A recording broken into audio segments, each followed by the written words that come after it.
Hello, so this is weird, probably echoey as well.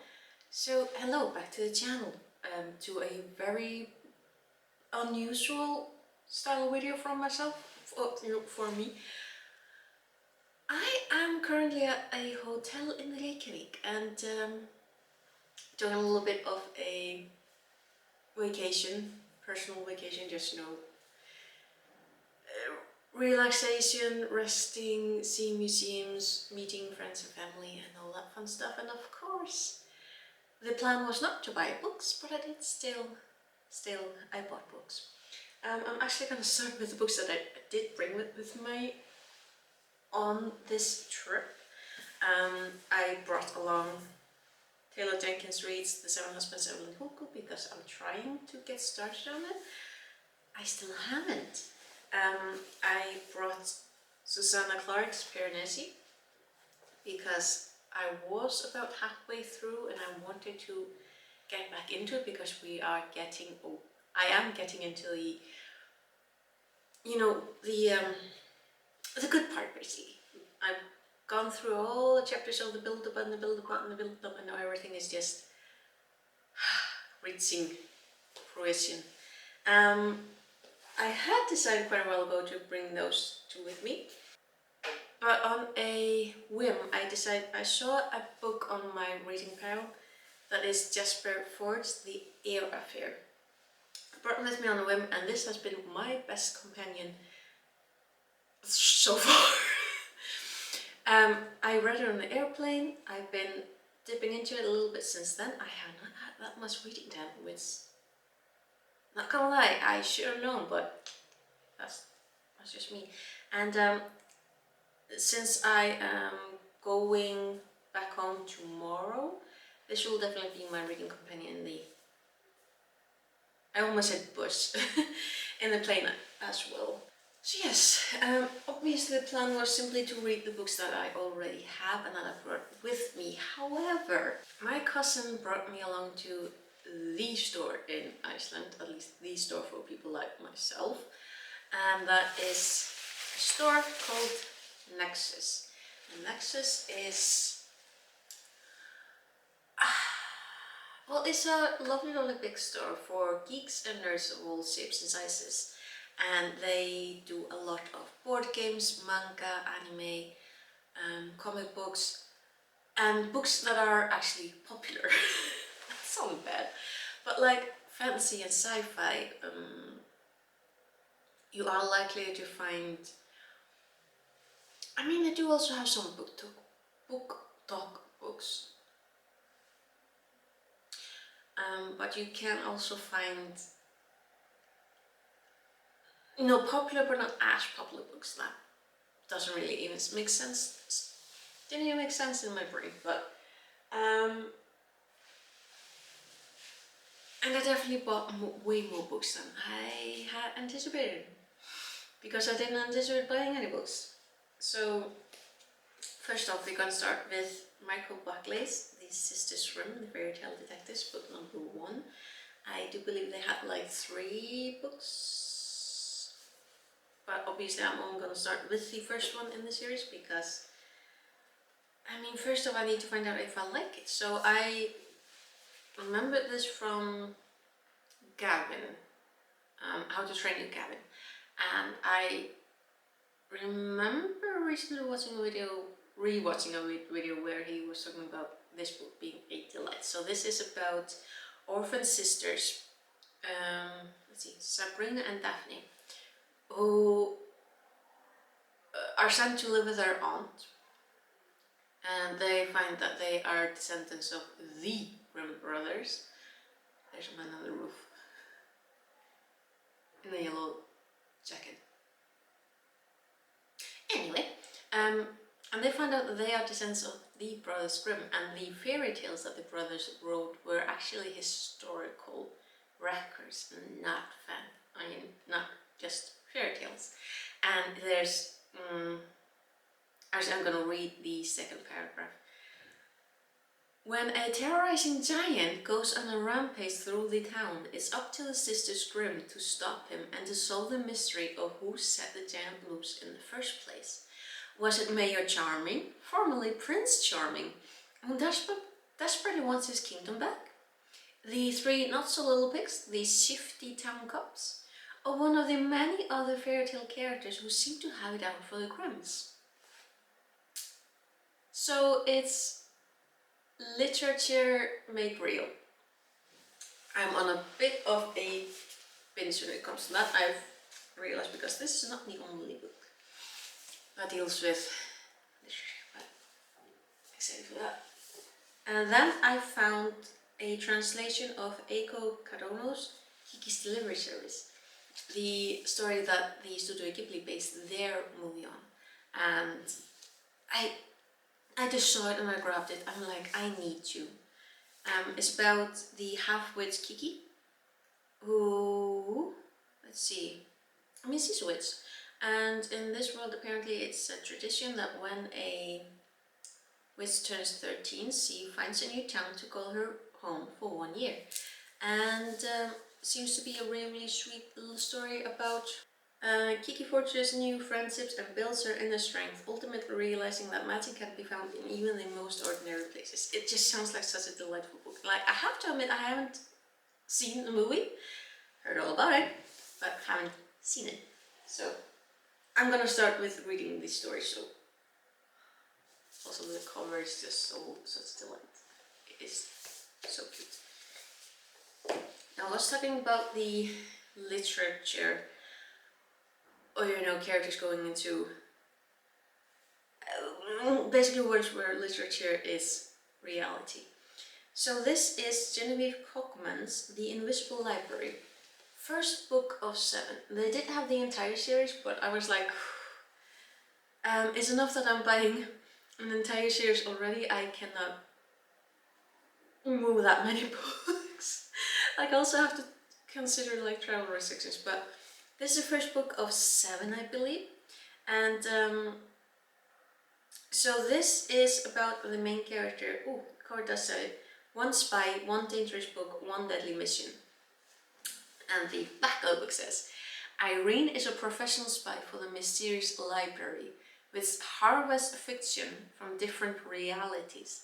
And along with her enigmatic assistant Kay, she's posted to an alternative London.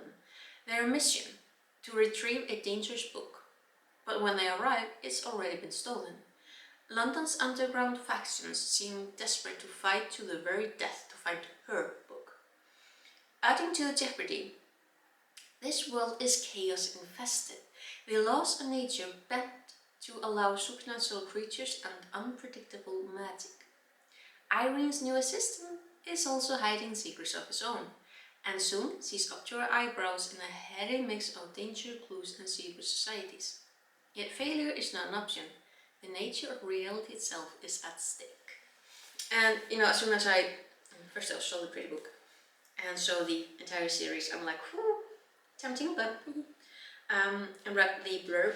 It did remind me quite a bit of The Air Affair, which is about a detective who essentially goes into the story to find a missing character who is missing because, this book has everything. It has magic, it has strange creatures, it has topsy-turvy time, like time is wibbly-wobbly and broken.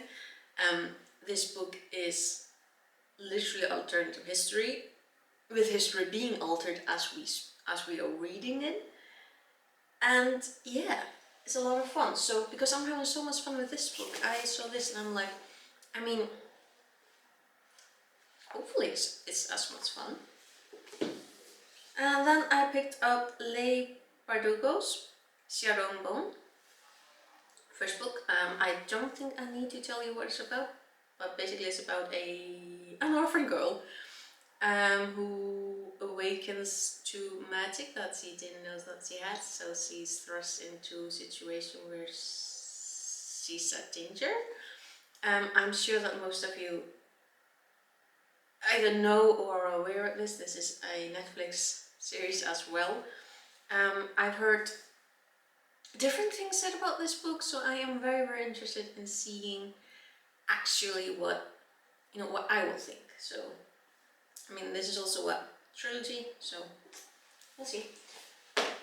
The last book in this pile, I picked up His Gorgeousness. They had quite a selection of these stories. This is Lovecraft Mythos, New and Classic Collection. It is stunning. Every single book in this series, they had like science fiction, black science fiction, fantasy, dark gothic, like they had everything.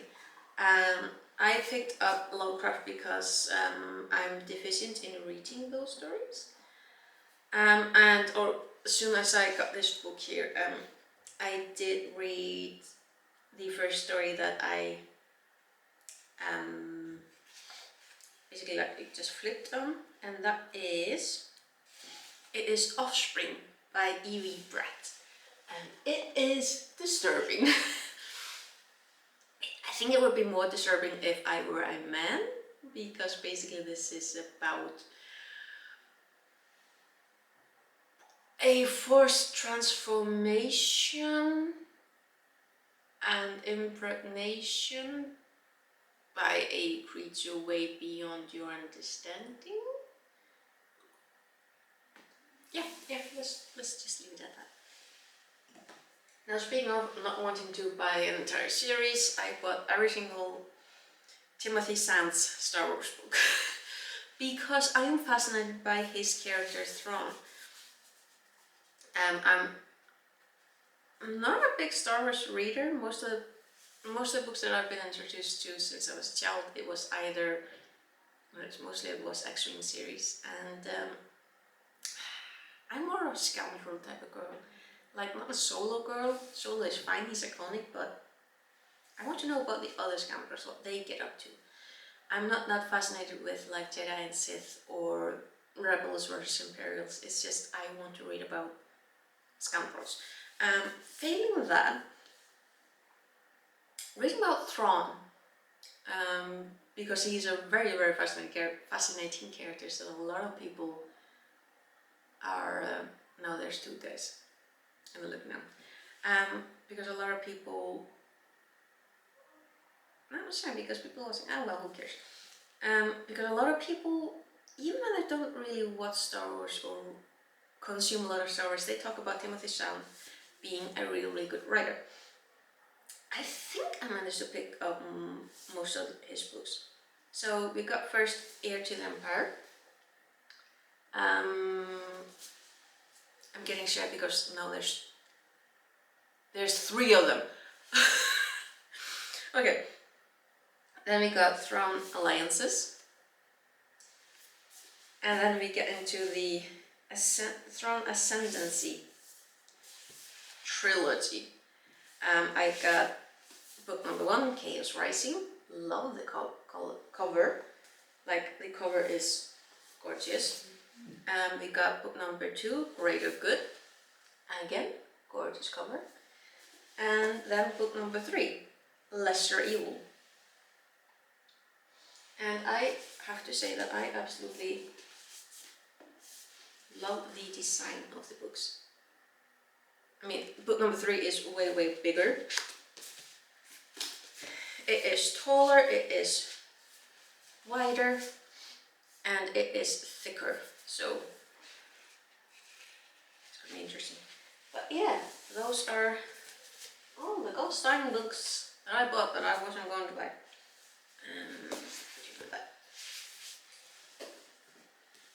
So yeah, the plan here was not to buy books, it was to have some rest and relaxation and go see museums, or yeah, go visit museums, go have a fun time, see friends and family. It was not to go buy 10 books, but there we have it. I did manage to add to my library. So yeah, that is enough for me. I need to hear from my friend because my friend is going to take me to see some museums that she knows about, and I have no idea what she's going to show me. And yeah, I'm gonna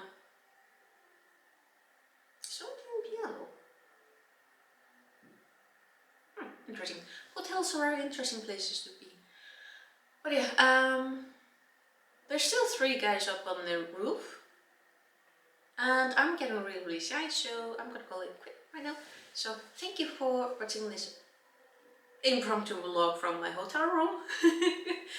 And yeah, I will hopefully see you in another video of mine. So take care. Bless.